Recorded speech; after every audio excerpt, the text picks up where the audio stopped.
Good afternoon, I'm Steve Hensley. First at 4, we've seen more rounds of heavy rain today, but not the flooding reports like yesterday. But the flood threat is not over. WYMT's Brandon Robinson has the latest on this severe weather alert day. Brandon.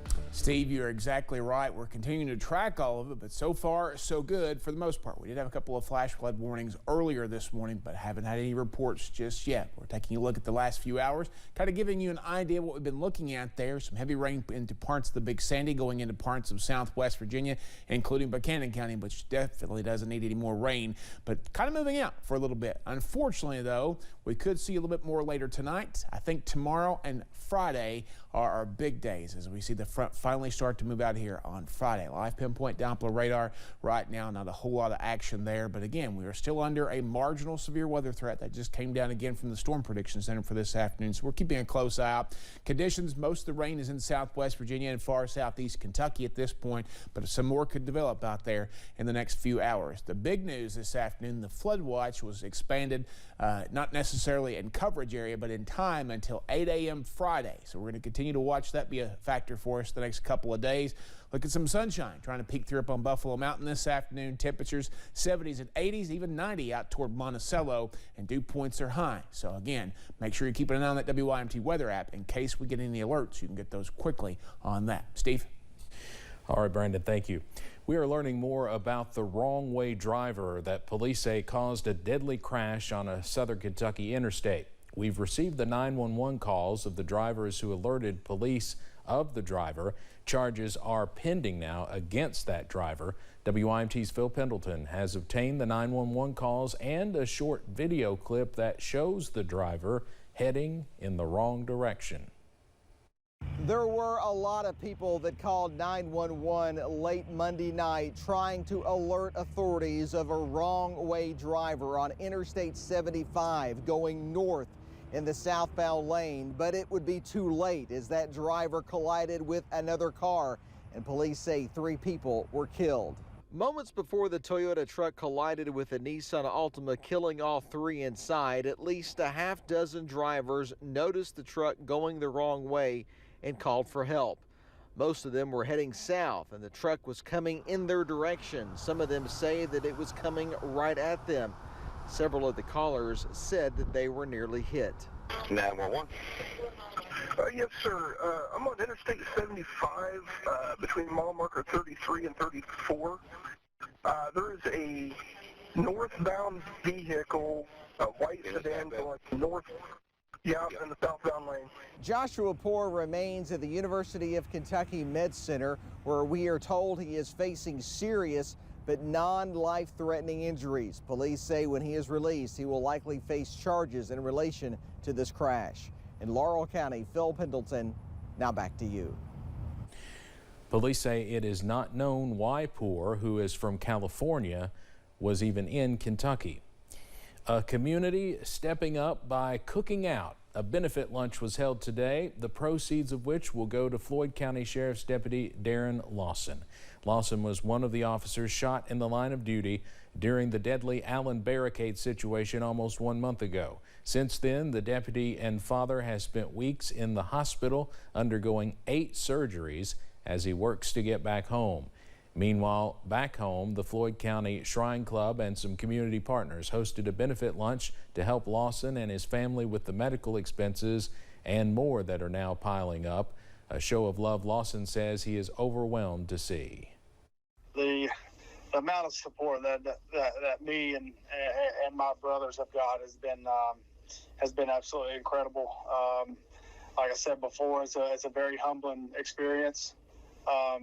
Just to know that the community cares as much as they do. Lawson says he hopes the support will continue for local officers even after he heals and moves forward.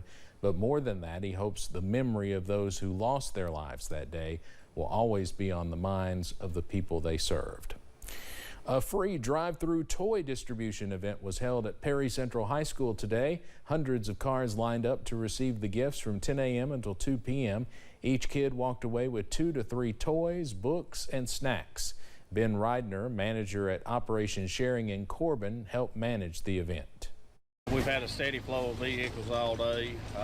It's kind of hard to know how many vehicles we've seen so far, but it has stayed pretty steady. The giveaway was a partnership between Christian Appalachian Project, Good 360, and Toys for Tots. Reidner says Toys for Tots sent 40,000 toys to this event. Well, this Friday is the last installment of the Kentucky River District Health Department's July reading series. Every Friday of this month, the staff has shared a video of someone reading an informative book on the KRDHD Facebook page for kids in the community to enjoy. The topics covered have been tobacco prevention, diversity, and all about feelings. So this Friday, our book is Germs Are Not for Sharing. So you all know with COVID-19, the main preventative thing that we could do is wash our hands. Along with this Friday's reading, each Kentucky River District Health Department location will have goodie bags with activities to go along with the book. 6 weeks after raising interest rates by 3/4 of a point, the Federal Reserve announced it's doing it again today. Analysts say this is an attempt to cool inflation as fears of a recession loom over the nation. Meanwhile, prices at the pump are falling in the U.S. GasBuddy.com says the national average is down more than 58 cents from last month's average, but costs for many other everyday items are still climbing. But the International Monetary Fund has lowered its global economic forecast through 2023, in part because of predicted slowdowns in the U.S. We see the path as narrowing, not necessarily one where a recession becomes part of the baseline, but the realization of risks could certainly take. A recession is commonly defined as having two back-to-back negative quarters of gross domestic product, but there's no ironclad definition in the U.S. The National Bureau of Economic Research says a recession, quote, involves a significant decline in economic activity that is spread across the economy and lasts more than a few months. The $830 million Mega Millions jackpot surged to more than $1 billion after no ticket matched all 6 winning numbers in Tuesday night's drawing. If there is a winning ticket, it will be the 3rd largest Mega Millions jackpot prize in the game's 20-year history.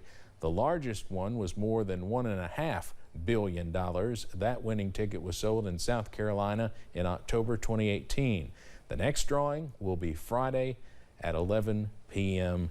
Eastern.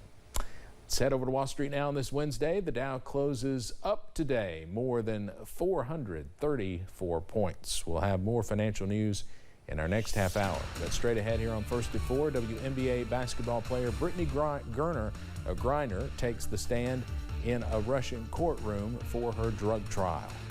And bands of heavy rain will continue to work their way through the region over the next couple of days, but we're not quite done yet. I'll have the latest on possible timings in just a few minutes.